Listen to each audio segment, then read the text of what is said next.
Hello and welcome to H3 Live, where we meet you over your lunch hour every Wednesday to spread a little hope, health, and happiness. I'm Annie Meehan. I'm the host of the show, and I speak about hope, health, and happiness as a mental wellness expert because I believe that many people are feeling hopeless.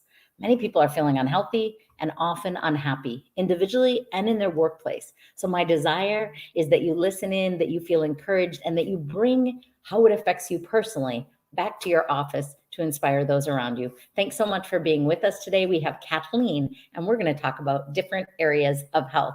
Please help me welcome Kathleen. Hello, I'm so happy to be here, Annie. I love having you here. Kathleen is a dear friend and a wise and kind woman. Tell us a little bit about yourself, Kathleen. Who are you? What do you do? Yes, well, first of all, I'm a loving, authentic, abundant woman. I am a wife, a mom, and so I play all those roles. And professionally, I am an executive coach, a speaker, and a facilitator. So those are things I love to do. And what people often bring me in is on emotional intelligence and leadership development. And really, those are big, fancy words to say we can often get stuck up in our head and we create these stories that really hold us back. And I see this in the workplace, especially at the executive level. I mean, a lot of times we think they've got it together. We all have the same stories and they hold us back. And my job is to be the interruption to that and say, really? And that is really important. So it's emotional health, mental health. And today we get to talk about all kinds of different areas of health. Exactly. So what is the most important area of health to you? You know, you've talked about emotional and mental health, but I really feel like health, and both of Kathleen and I have a background in owning gyms. So we have that physical where people kind of show up for their physical, but we recognize there's emotional, mental, relational, spiritual, career health, financial health. So what area of health do you really like to focus on the most? Yeah, right now my focus is on emotional health. That's where I've spent the most time, but I really appreciate health as health. And so it's not one or the other. And I believe that we span over time our focus on which area has the forefront of our minds. That's just a momentary piece. So for me, emotional is my study in my professional area now. And I'm dealing with the physical health issue right now. So personally, physical health is at my forefront. And that's what I mean, where it just depends on situational, what area of health is going to be your leader. Yeah. And so that's what I was just going to wonder about next is what area are you working on? You're saying physical. What does that mean? What are you working on with your physical health? Yeah, well, physical health. So if we would have had this conversation in December, I would have said, oh, I've been working out and I've been working on what I'm eating. And so that was a piece of physical health. But I'll tell you, something happened on January 3rd and it just really rocked my life and has brought a ton of perspective. I was taking my son to a doctor's office and I slipped on a concrete stair. Totally innocent thing. And I really did a number on my legs, my back, and I have what's called piriformis syndrome in this moment, and I have sciatic pain. So I can't sit. I just was I'm standing now and I can stand, but a week ago I couldn't even stand. Sleep is hard. And so I've been to PT, physical therapy. I'm working with my chiropractor. I've been to the emergency room. I've been to urgent care. I mean, all these areas. And so right now that's requiring a lot from a physical health perspective.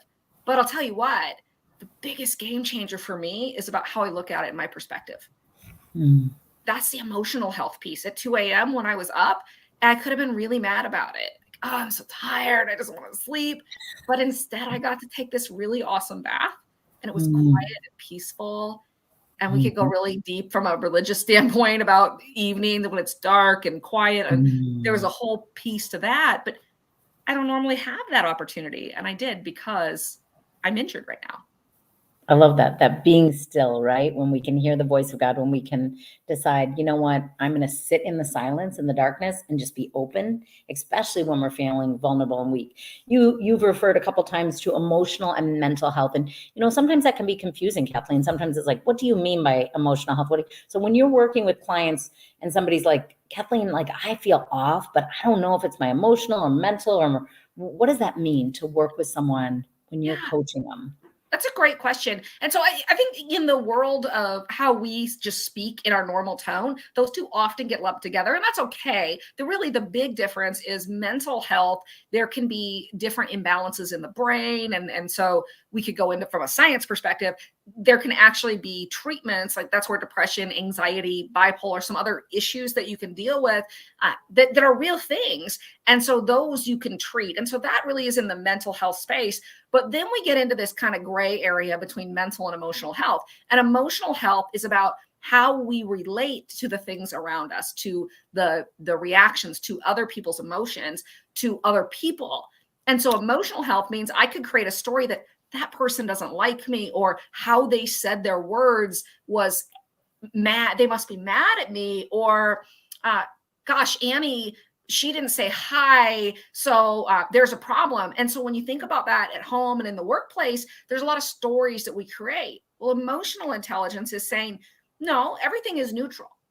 Like there is actually nothing outside of us. It's all about how we react. So you can see where mental and emotional can have this pretty big gray area. So when I'm working with somebody, I'm really understanding when I'm first talking with them, what is going on. And so if there's something that's more of a mental health that maybe a therapist or a psychiatrist, a psychologist can serve, absolutely, there is a space for that. A lot of times with psychologists and that therapy is about looking to the back and releasing the connections from the past to the present. What I'm working on is the present to the future. Yeah, I love that. I always say, when people ask me, what is a coach, Annie? I always say, well, are you a counselor? Can you help? And I say, therapy is a lot about looking back and healing as you move forward, but coaching is a lot about starting where you are and moving forward. What's Absolutely. next? What's next? Kathleen has a lot of gifts, but one of her gifts is she's an excellent listener. I always think you meet people at neutral. You know, here's what I'm hearing, and you clarify and you listen, and that's such a beautiful gift. I love that about you. So if you could just give our listeners tips. You know, health is so broad; it can be overwhelming, it can be confusing. People might have already decided, hey, I'm listening to these two, and I really want to work on my emotional health or my physical health, whatever it is. What are 3 to 5 things that you like to do that you think, and simple things that we can just let our listeners know, here's a place to start. Here's some thoughts. What are some of those? Yeah, so the first one is a study. This is actually, I have been working through this, so I'll give you my tips on it, and I'll share why it's so important to me. So my dad has had a lot of health issues. He had cancer when I was 10. He's had bowel obstructions for the last 30 years, and we're reaching a point where he's in the hospital quite a bit. And I had this experience in October where I was sitting at his bedside, and I was really concentrating on what's the difference between presence, being present, and anxiety. And I never would have called myself somebody that had a lot of anxiety. But what I realized was anytime that I'm in the future forecasting space where I'm thinking this could happen and then this could happen and oh, this happens, that's really anxiety. Yeah. And so bringing myself back to the present, and I've been focused on just noticing, that's the first step, awareness, noticing when I'm not in that moment. And what I realized was I actually am future forecasting more than I ever realized. So when I was just aware of it, then I could stop myself. Now I have techniques where I literally could pinch myself, or I'm interrupting the future casting that I'm doing. But the first step is just even knowing that you're doing it. I didn't even know that I was doing it at that rate. So that's the first thing. Are you present, or are you in future casting? Are you in anxiety? And so really being present. So that's huge. Another thing that's been really great, like in this process that I'm going through right now, is surrender. That has been my word of the year. I started it in 2018 and I said, surrender. This is the year of surrender. And then 2019 came and I'm like, guess what? It's the year of surrender. And then 2020 happened. And I'm like, yeah, I'm not moving off that word. So finally in 2021, I added another word, but I kept surrender. And this year stayed with me. So it's been with me forever. Surrender seems like something that we could master. And what I mean by surrender is that I can't control anything. And when I truly accept that I can't control anything, and I can control myself, but I can't control anything else anybody does. As a mom of 3 very active boys, that's kind of hard. And work, and I own businesses, and there's a lot of things that I want to control, and I can't. And that means that when something happens, I get to be okay with it. And so really just being present with surrendering and knowing that I can't control something. Like when I fell on that stair, I was like, oh, my son even said, Mom, let's take the elevator. And I said, no, because I was thinking healthy. Let's walk down the flight of stairs. And I thought, oh, if I had only just listened to him. And I was in that self beat up. And I took a deep breath and said, no, this is what surrender is. The third one that's This one's really hard too, but I'll give you a tip that I'm using for it.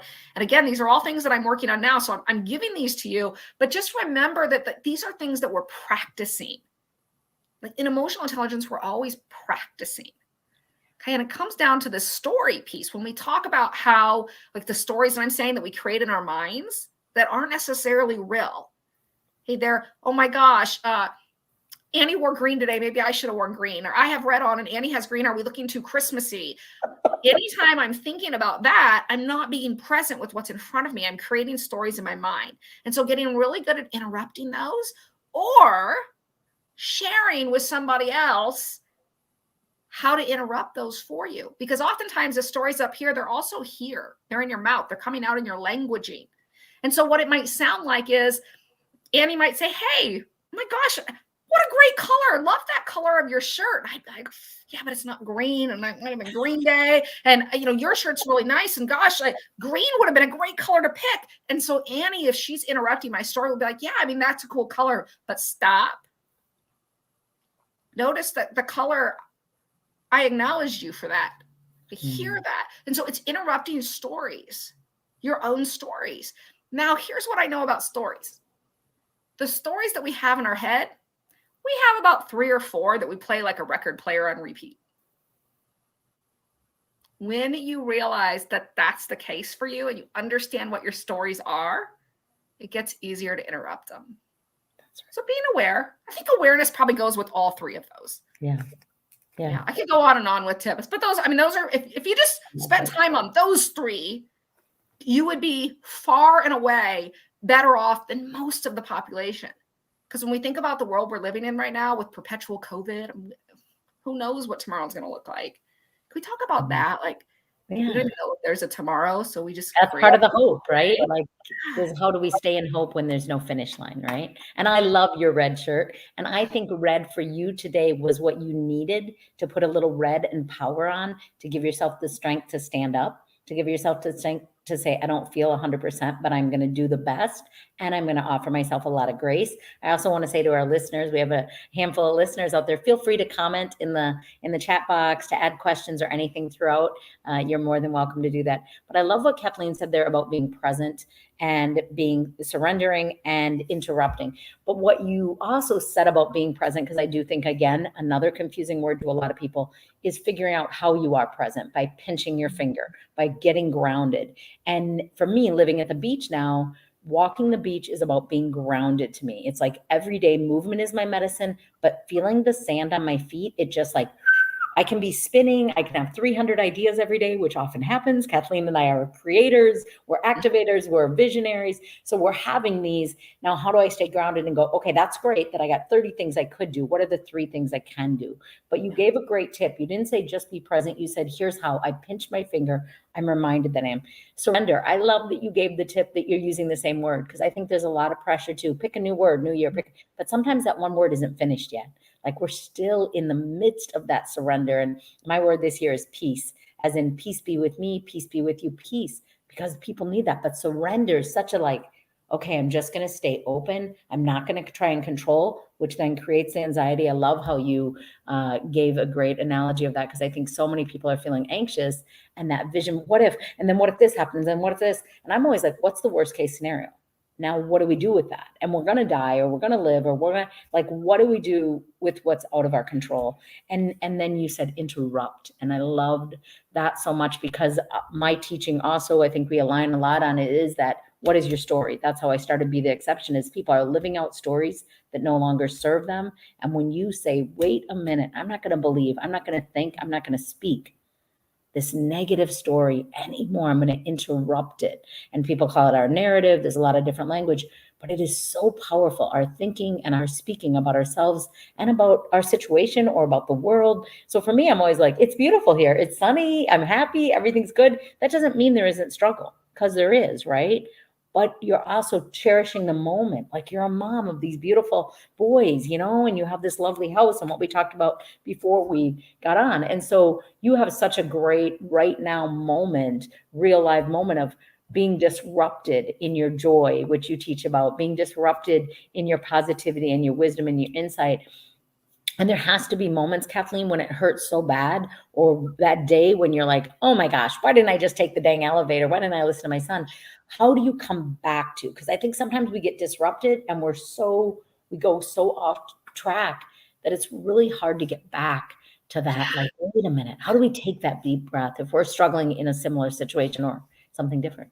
I'm so glad you asked this, because how I would have answered this 7, 10, 15, even 5 years ago was totally different than how I answer it today. And I'll just walk through this exact scenario that I just went through. So when I first First tell me, Kathleen, how would you have answered it 5 years ago? And then tell me because what changed? And I would love to hear both. Okay. So we're all at different ages and wisdom on our journey. How I would have answered it, how do I get back to this years ago? I would have said, well, you work on it for yourself. Like maybe you let your inner circle in, you got your inner circle and you got your people right around you and you let them lift you up. So I let my husband lift me up. I let my parents lift me up. I let the people really close to me lift me up. And there's nothing wrong with that. Having an inner circle of people, there is nothing wrong with that. Okay. So I would tell a few people what was going on, and I'd be vulnerable to a few people. But what I've learned is that vulnerability is really key. And so with what I'm walking through right now, I'm very transparent on what I'm going through. And so when it first happened, I really didn't think this was going to be that big of an issue. But as it got worse, I realized, wow, I really could use some support. And it doesn't necessarily look like somebody driving me somewhere right now. It's just people lifting me up. And so I used Facebook, and I said, for me, it was prayers. That was what I asked for, but it could be whatever you ask for, whatever your language is, or your spirit, or whatever it is that you require, but just letting people in on what you're going through and saying, like, right now I'm having a really hard time. And I said, I'm having some excruciating pain and I'm asking for prayers. And I had more people reach out to me, calls, texts, support, just to pray with me, to be with me, to talk with me, to bring me food, to take my kids places. And then it got worse. Like my situation got worse. I ended up in the ER. My dad went to the hospital twice during the period that, like, just in this last 2 weeks, he was in the hospital for a few days each time. I remember a week ago, I called my sister, who lives 5 hours away, in tears. I said, I can't do this anymore. I'm in extreme pain. Dad needs to go to the hospital. My kids are at home by themselves. Can you drive here? And she got in her car, and she was here 5.5 hours later. Mm-hmm. And that support is available to all of us. And it's not, I have a great friend in San Diego, and he called me and he said, Manny Thomas is here. I can be on a flight. Mm-hmm. And I'm sure, Annie, if I would have called you, you would be here. I mean, yeah. And the thing is, like, we all have that level of support if we let ourselves have it. And I'm emotional over this because I haven't always let myself have it. And now that I do, just people are literally lifting me up. Yes. And I realize it doesn't have to be all on me. And it's such a beautiful thing. It is. I love that you're saying ask, because how I started speaking was on wellness. Don't do it alone.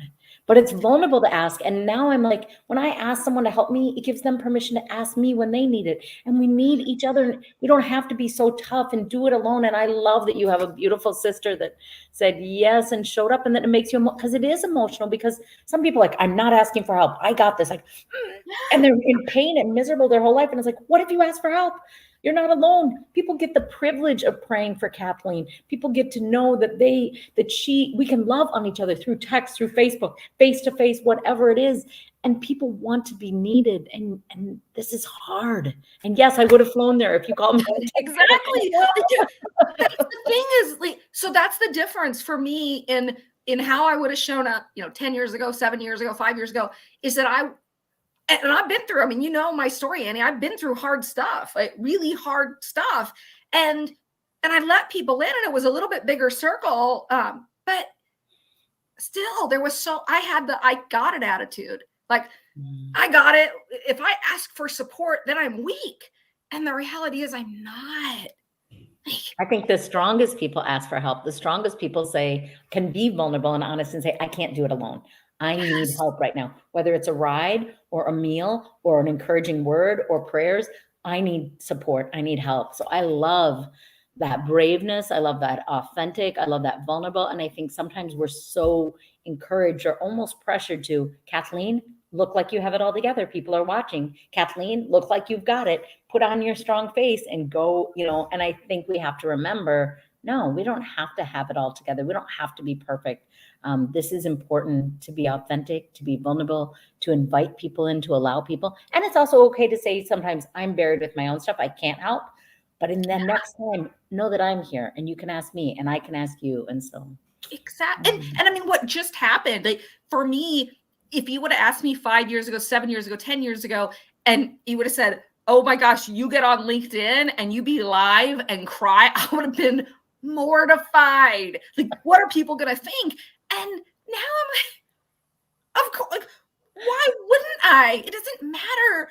It doesn't matter. Like, that's the thing. Like, I'm showing who I am and where I'm at. And the reality is, I got 2 hours of sleep last night. Like, I've been dealing with a lot of stuff, but I'm here because this is living to me, and having these conversations are so important to me that I would move heaven and earth to be here and to have these conversations. That, of course I would. That's right. And so finding that balance between your health, yet still getting up. I think that's the biggest thing I've learned from what, my dad and other people, my mom, sorry, Annie, you've had, everybody's got situations that they've been going through, but I learned, like, my dad goes through every day in pain. Like, some days are great. It's not every day, but like every other day. But he gets up and he high fives and he's got a smile on his face. And I learned and he that. invites Kathleen and I for slumber parties. So Yeah, that's not bad. That's pretty good. But I'm just using him as an example. But I know so many people that, like, people with chronic pain, that are the most joyful people that I know. They know how to live. And I know people that don't have that pain, that really they're not living. Yeah. They have other kinds of pain. And that, to me, hurts my heart more. Yeah. Because they're living fake or they're living protected. When I hear people speak, a lot of people will speak about mental toughness, push through the pain, no pain, no gain, no. And I'm like, what about mental compassion? What about mental empathy? What about mental understanding? What about fatigue? What about people are fatigued? People are worn down emotionally, physically, mentally, and trying to hold it together, suffering in silence, stigma, and shame because they feel like the world has told them they will be weak if they ask for help, if they cry, if they say this is hard. But for me, it's like, what if we had mental compassion for ourselves and each other rather than mental toughness? Like, maybe we can stop being so tough and we can start to be kind and compassionate first with ourselves and say, I'm overwhelmed. This is hard. And that stigma is really hard for me with mental health and any kind of health, but mental health, because I think that's where suicide unfortunately comes in more often, is people feel like they shouldn't tell anybody they're hurting. And so they try and go it alone until they can't. And it's not that they want to die. They just can't live anymore. And I'm like, what if we had compassion for people and said, yep, seems like it's hard and I'm here for you. Seems like it's hard. And even if it doesn't make sense to me what you're going through, or I'm not as sad, I'm going to be compassionate and empathetic and understanding toward your pain, toward your struggle. So I love your vulnerability, your honesty, all of it. And so one thing I always think about, Kathleen, when it comes to our health is, does health happen by choice or by chance or by circumstance or all of the above? What do you think? Yeah, so I'll give you an example, and it plays off of what you were just saying. So my husband, who has clinical mental health challenges, so he has depression, anxiety. It's written in his medical charts, and it's well managed in this moment. It's been well managed for a while, but there were a lot of times when it wasn't well managed. And when I was working, I ran an advertising agency for 10 years, and I remember the last few years that I was there, I snuck out. Well, like I snuck out. It was like I went to lunch. I just didn't say anything. And we went to therapy for 9 months, and I didn't tell anybody because I was ashamed of that. There was something wrong with that. And so I believe that there are some, health as a whole. We could get into a real spiritual. We could really go deep on this. It could be a whole other show. So, but I'll tell you, the gist of it is that I believe that our health is created by a lot of different things, but how we move through it is our choice. how we move through everything that we create, that is around us, that we are involved in, is our choice. And so then we create the interactions. That's where that emotional intelligence comes in. So like my leg, I slipped. Now, I have friends that would say, Kathleen, subconsciously you wanted to stop yourself or something, so you slipped. And again, that's a whole other subject. I'm not saying that's right or wrong or any of that, but obviously I fell and something happened. But how I deal with it, how I move through it, that's my choice. I could be mad and resentful about it. Give you another example. Actually, all my children are home today because my oldest has COVID. We just found out last night. And because you don't have enough going on. So of course you exactly. Don't. Yeah, exactly. So the kicker of this is that last Monday, he was eligible for his COVID booster and I had signed him up and I was going to take him. But last Monday, I was at urgent care in such extreme pain that I couldn't take him. And my people that I had asked to support me, all that stuff, it was a little complex. I said, no problem. Let's just move it to Saturday. It's no big deal. He got his booster shot on Saturday and he complained that his arm hurt. No big deal. Sunday, same thing. Monday, same thing. Tuesday was his first day back at school because we got Monday off of school. And the nurse calls and he says, he's complaining about his arm hurting. I said, my gosh, this is 4 days. That's a little odd. So we got him tested for COVID. And he had COVID. And there was a moment where I said, I went to urgent care. If I hadn't been selfish, I had taken him to his shot, would he be home from school for a week and missing for a week and a half? Would my kids be home? Would have created all this? Would he have not had to go through COVID? Who knows? But that's where I got to interrupt myself. It's not selfish to take care of myself. It's okay to take care of myself. He's okay. Everything is exactly as it's supposed to be. I get to surrender. But this is what I'm talking about. We can play mean tricks on ourselves. We can sabotage ourselves. I can say, Kathleen, this is your fault that he has COVID. It's not. And it's okay. It's okay. And I think you kind of answer all three. I mean, I think by chance, we sometimes get better genetics than other times. Sometimes we come genetically predispositioned to disease, to mental health, to physical, to heart. And then there's circumstances. We slip and fall, or something happens, or we encounter the virus by spreading everywhere that people go. But I think ultimately it comes down to that choice, right? Like, how do I deal with this? How can I self-care? Taking a bath. I could be up tossing and turning, swearing throughout my house at 2 a.m. because I'm so angry that I'm up. Or I can go say, okay, I can't get rid of the pain, but I can soothe it a little by taking a bath.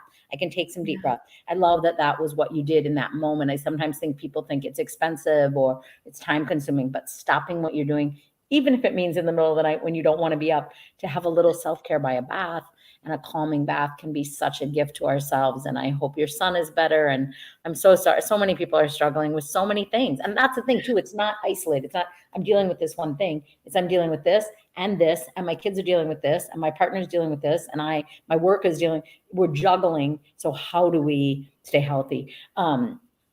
So health is confusing. We've talked about it. We know that.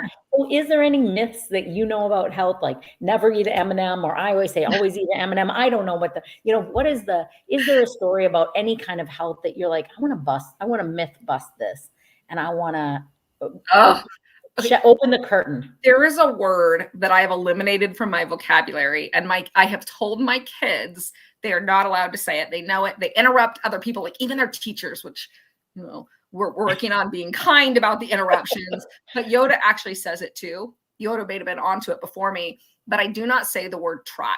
It just doesn't exist. I hate the word. Try to me is a giant backdoor. It's either you're committing to something, or you're not. And what I heard when I really got clear about why I don't say the word try, had a lot of people say to me, yeah, but sometimes I want to do something, it just doesn't work out. And I said, awesome. Okay, so great. We can always renegotiate. It's okay to fail. But why do we use the word try instead of I will? The word try is setting ourselves up for failure. But I believe that we're so conditioned to, it's not about, we're okay with, it's not about succeeding is way harder for us than not succeeding. We're so comfortable in the not succeeding. Like, we're okay if we don't succeed. Like, that's fine. But we're scared of succeeding. And so instead we say, we'll try. But then if we don't make it, it's okay. That's cool. You either will or you won't, but you won't just try. Yeah. I'm going to fail. I'm going to fail big. Yeah. Big with fireworks. It's going to be amazing failure. Everybody's going to see it. Like, they're all going to know. It's going to be brilliant. Yeah. Like I told my husband years ago when I first started my business, I said, I'm all in. We're either going to shoot to the moon or we're going to bankruptcy, but it's one way or the other. It's going to be extreme. Yeah. Yes. And so not everything has to be extreme, but I think our languaging is so important. And so that's the word. Think about how often you're using the word try. I like that. So I know, Kathleen, somebody's sitting at their desk right now, or they're sitting at home and they are listening and they are not feeling healthy really in any area of their life. They're just like, nothing's working between myself and my family and my finance, whatever their list is that they have mentally or written down. What would be your one message of encouragement to that person that's listening and they want to be healthy? They really want this year to be different, but they don't really know where to start. How can you encourage them? How can they get started? Yeah. So the first step, if you are really having that feeling like nothing is going my way, everything's blowing up. I get you. I hear you. I've been you. I am you. I get it.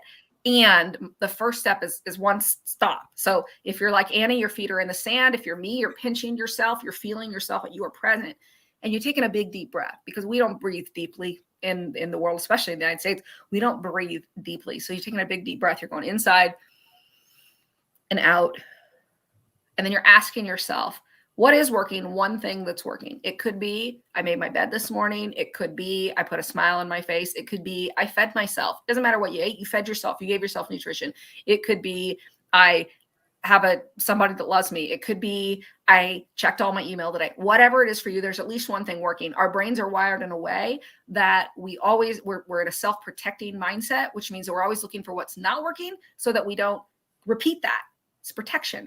So it is our job to rewire our brain to first start with what is working. So one thing you get to say, what is working?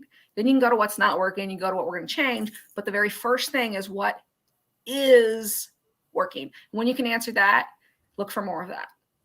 Awesome. I love it. I think she kind of gave us 3 there. So I want to we're going to get grounded. All right. So whether that's pinching our hand, whether it's feeling our feet on the ground, whether it's putting our feet in the sand, if we are lucky enough to get to do that, whatever feels grounded to you is the first thing. We're going to get grounded and we're going to be aware of our presence in that grounding. The second thing is we're going to take a deep breath after we get grounded. And the third thing is we're going to think of at least one win, at least one success. So those are 3 simple things. Just start with getting grounded. When you really feel that in your body, especially if you're spinning and you feel overwhelmed, that is a great place to start. The breath just reminds you that you're alive, slows you down, makes you intentionally listen. But thinking about 1 or maybe 2 ways that you have been successful, so simple. Could be drinking a glass of water, could be making your bed, like Kathleen said, anything.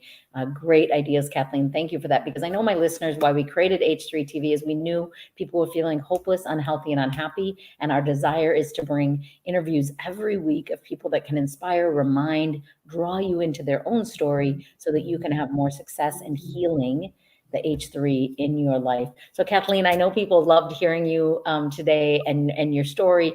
So if they want to continue the conversation, if they want to work with you as a coach, if they just want to have a conversation, where's the best place to reach out to you? How could they connect with you?